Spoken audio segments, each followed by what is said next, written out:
Hello programmers, welcome to the rising programmers. আমি শাহাদাত হোসেন আছি আপনাদের সাথে, এবং সেই সাথে ওয়েলকাম করছি বাংলায় পাইথন টিউটোরিয়ালের 9 নম্বর পর্বে। গত ভিডিওতে আমরা পাইথন কমেন্টস এবং লিটারাল স্ট্রিং নিয়ে কথা বলেছিলাম। কীভাবে কমেন্টস লিখতে হয়, কেন লিখতে হয় আমরা দেখেছিলাম। এছাড়াও লিটারাল স্ট্রিংয়ের কিছু ব্যবহার আমরা দেখেছিলাম। সো যারা আগের পর্বটি এখনও দেখেননি দয়া করে দেখে নেবেন। যাই হোক, আমরা আজকের পর্বে অপারেটরস কি, টাইপ অফ অপারেটরস ইত্যাদি নিয়ে বিস্তারিত জানার চেষ্টা করব।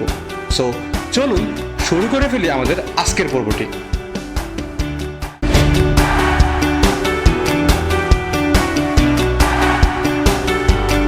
আচ্ছা, আমি যদি বলি অপারেটর কি, সেটা আমরা সবাই জানি এবং চিনি, তাহলে আপনারা কি মেনে নেবেন?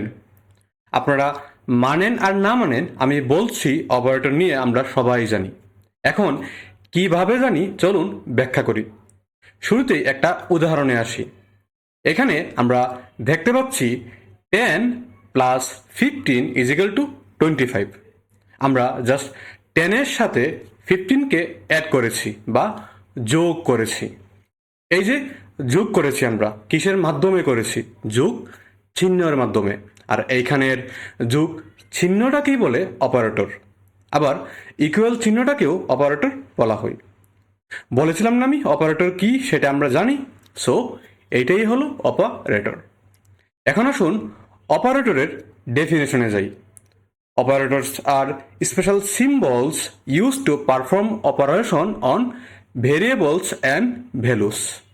অর্থাৎ অপারেটর হলো বিশেষ প্রতীক যা ভেরিয়েবল এবং মান বা অপারেন্ডের উপর বিভিন্ন কার্য সম্পাদনা করতে ব্যবহৃত হয়। প্রোগ্রামিংয়ে আমরা অপারেটরসের মাধ্যমে বিভিন্ন গাণিতিক হিসাব, তুলনা এবং যৌক্তিক কাজগুলা করে থাকি। অপারেটর অপারেন্ড এবং ভেরিয়েবলের সাহায্যে তার কাজ সম্পাদনা করে। এখন ভেরিয়েবল কি আমরা তো জানি, আবার ভেরিয়েবলকে আমরা অপারেন্ডও বলতে পারি। তারপর অপারেন্ডে আসি। অপারেটর যে ভ্যালু বা ভেরিয়েবলের সাথে কাজ করে সেটাই হলো অপারেন্ড। আমরা যদি আগের উদাহরণে যাই, এখানে 10, 15 এবং 25 হলো অপারেন্ড। আর একটা ব্যাপার আমি একটু আগে বলেছিলাম যে ভেরিয়েবলকে অপারেন্ডও বলা হয়। কিভাবে হয় সেটা আমরা দেখে নেই। আমরা একটা এক্সাম্পলে যাই। এখানে শুরুতেই variable x is equal to 10 দেখতে পাচ্ছি। তারপর y is equal to x plus 10 দেখতে পাচ্ছি। এখানে এক্স একটা ভেরিয়েবল, তাই না? আবার সে অপারেন্ডও। সো আশা করি অপারেটর কি, অপারেন্ড কি আমরা বুঝতে পেরেছি। এখন আসুন আমরা অপারেটরসের প্রকারভেদ নিয়ে আলোচনায় যাই। পাইথনে সাধারণত 7 রকমের অপারেটর আছে। Number 1 arithmetic operators, number 2 comparison operators, তারপর নাম্বার 3 হলো লজিক্যাল অপারেটর, তারপর বিটওয়াইজ অপারেটর, তারপর assignment operator, number 6 identity and membership operators, and finally ternary operators. So এই হইল পাইথনের বিভিন্ন ধরনের অপারেটরস। আমরা আগামী কয়েক পর্বে প্রতিটা অপারেটরস নিয়ে বিস্তারিত আলোচনা করব এবং কোড করে এগুলা ভালোভাবে বোঝার চেষ্টা করব। তো আমরা এই পর্বে অ্যারিথমেটিক অপারেটরস নিয়ে আলোচনা করব এবং কোড করে বোঝার চেষ্টা করব। শুরুতেই আমি যদি ডেফিনেশনে যাই, Python arithmetic operators are use to perform basic mathematical operations. অর্থাৎ পাইথনে অ্যারিথমেটিক বা গাণিতিক অপারেটর গাণিতিক হিসাব নিকাশের জন্য ব্যবহার করা হয়, যেমন এডিশন, সাবট্রাকশন, মাল্টিপ্লিকেশন ইত্যাদি। খুবই সহজ, তাই না? হ্যাঁ, আসলেই সহজ, কারণ আমরা এগুলা অলরেডি জানি। তো পাইথনে আবার 7 ধরনের অ্যারিথমেটিক অপারেটর রয়েছে। নাম্বার 1 এডিশন, যেটাকে আমরা যোগ হিসেবে জানি, আর এডিশন দিয়ে অ্যাড করা হয় এটা আমরা জানি। তারপর নাম্বার 2 হলো সাবট্রাকশন, যেটাকে আমরা বিয়োগ হিসেবে জানি।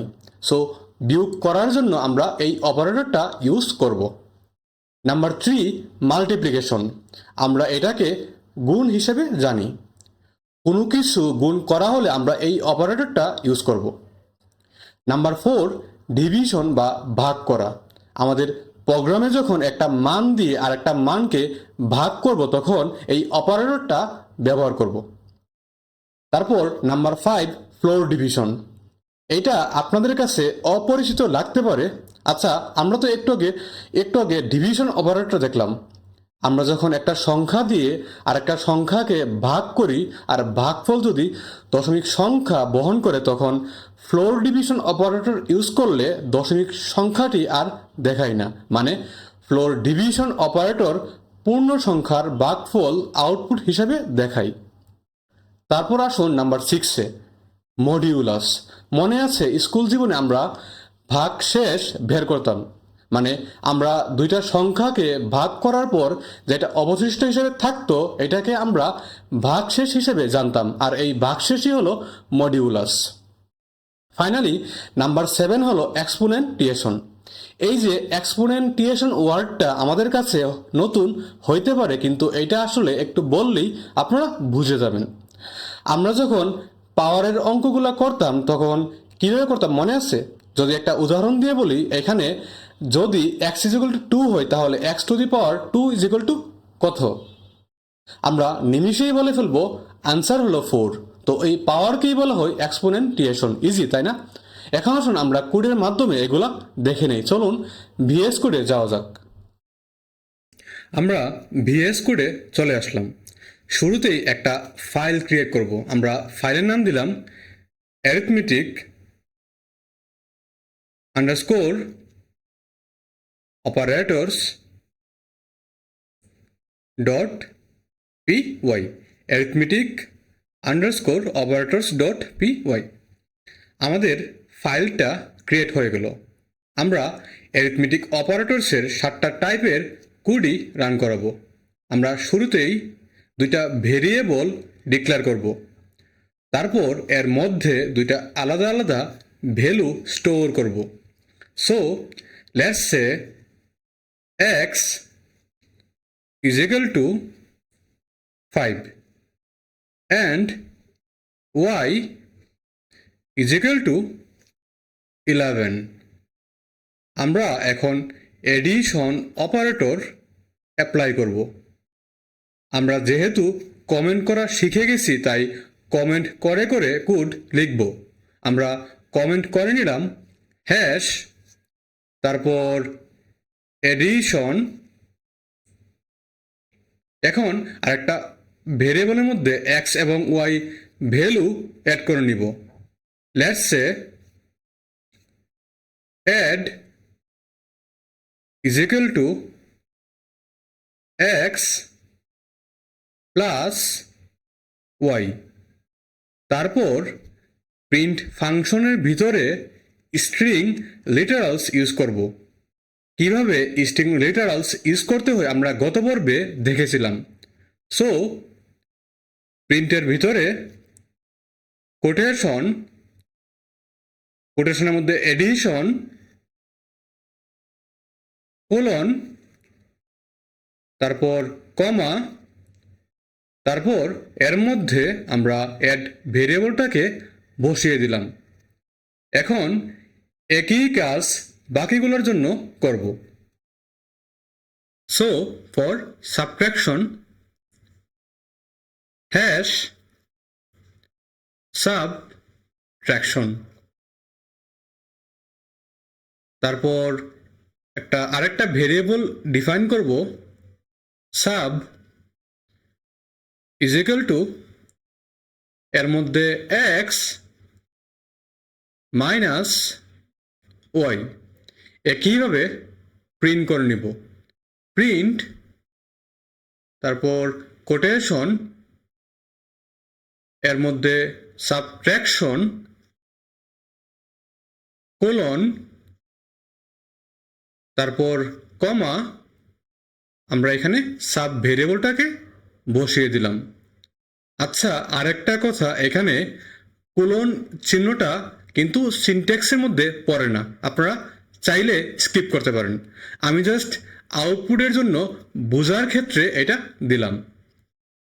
তারপর hash multiplication,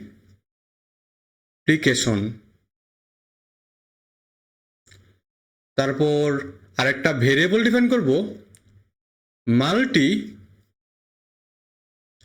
is equal to x asterisk y বা স্টার চিহ্ন। আপনারা কিবোর্ড থেকে স্টার চিহ্নটাকে এখানে বসিয়ে দিবেন। তারপর প্রিন্ট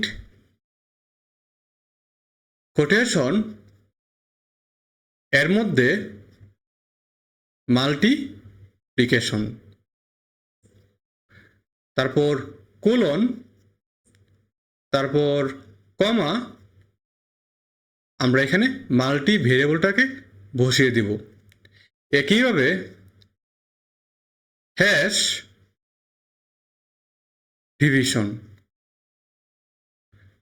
তারপর আরেকটা ভেরিয়েবল আমরা ডিক্লেয়ার করব, div is equal to x slash y, তারপর প্রিন্ট কোটেশন এর মধ্যে ডিভিশন কোলন কমা ডিভ, তারপর হ্যাশ ফ্লোর ডিভিশন, তারপর আরেকটা ভেরিয়েবল ডিফাইন করব, f underscore Depp is equal two x double slash y, তারপর প্রিন্ট এর মধ্যে কোটেশন, তারপর ফ্লোর ডিভিশন, তারপর কোলন, তারপর কমা, তারপর f ডিপ ভেরিয়েবলটাকে এখানে বসিয়ে দিব। তারপর হ্যাশ মডিউলাস, আমরা আবারও আরেকটা ভেরিয়েবল ডিক্লেয়ার করব। So mod is equal to x percent y, তারপর প্রিন্ট এর মধ্যে কোটেশন মডিউলাস কোলন, তারপর কমা, এর মধ্যে আমরা মড ভেরিয়েবলটাকে বসিয়ে দিলাম। And finally hash exponentiation expo is equal to x double asterisk y, তারপর প্রিন্ট কোটেশন এর মধ্যে এক্সপোনেন্টিয়েশন কোলন, তারপর কমা, তারপর আমরা এক্সপো ভেরিয়েবলটাকে এখানে অ্যাড করে দিলাম। তো এই হইল 7টা টাইপের 7টা অপারেশন। চলুন আমরা এখন এটাকে রান করে আউটপুট দেখে নেই। আমরা কন্ট্রোল এস দিয়ে সেভ করে নিলাম, তারপর ভিউ থেকে টার্মিনালটি ওপেন করলাম, তারপর Python, then file name arithmetic underscore operators dot py, আমরা এন্টার প্রেস করলাম। সো আমরা আমাদের কাঙ্ক্ষিত আউটপুটটি পেয়ে গিয়েছি। প্রথমে এডিশনের ভ্যালুটি দেখাচ্ছে 16, কারণ x এর মান 5 এবং y এর মান 11 যোগ হয়ে 16 হয়েছে। তারপর সাবট্রাকশনের মান আসছে -6। এই ক্ষেত্রে x এর মানের সাথে y এর মানকে বিয়োগ করে ফলাফল এসেছে -6। তারপর মাল্টিপ্লিকেশনের মান আসছে 55, এই x এর সাথে y কে মাল্টিপ্লাই করে 55 এসেছে। তারপর ডিভিশনের ভ্যালু দেখাচ্ছে 0.454545 এটসেট্রা। এখানে এক্স এবং ওয়াই এর মানের উপর ডিভিশন অপারেটর অ্যাপ্লাই করে এমন আউটপুটটি শো করছে। মানে এক্স এর সাথে ওয়াইকে ভাগ করার পর ভাগফল হলো 0.4545 এটসেট্রা। তারপর ফ্লোর ডিভিশনের মান দেখাচ্ছে 0, কারণ আমরা জানি যে ফ্লোর ডিভিশন পূর্ণ সংখ্যার ভাগফলকে ফলাফল হিসেবে রিপ্রেজেন্ট করে। তারপর আসি মডুলাসের ভ্যালু দেখাচ্ছে 5। আমরা জানি যে মডিউলাস অপারেটরের সাহায্যে আমরা দুইটা সংখ্যার ভাগশেষ দেখতে পারি। এক্ষেত্রে এক্স অ্যান্ড ওয়াই ভ্যালু এর ভাগশেষ হলো 5। অ্যান্ড ফাইনালি এক্সপোনেন্টিয়েশনের ভ্যালু দেখাচ্ছে 488282125। সো এক্সপোনেন্টিয়েশন মানে পাওয়ার, আমরা এটা জানি। এক্ষেত্রে 5 to the power 11 and finally এই ভ্যালুটা আসছে। সো আশা করি আমরা অ্যারিথমেটিক অপারেটরস, তারপর অ্যারিথমেটিক অপারেটরসের 7টা প্রকারভেদ এবং প্রতিটা ব্যবহার ভালোভাবে বুঝতে পেরেছি। So that's for now. দেখা হবে পরের পর্বে। সবাই ভালো থাকবেন, সুস্থ থাকবেন এবং সবাইকে নিয়ে সুন্দর একটা জীবন উপভোগ করবেন।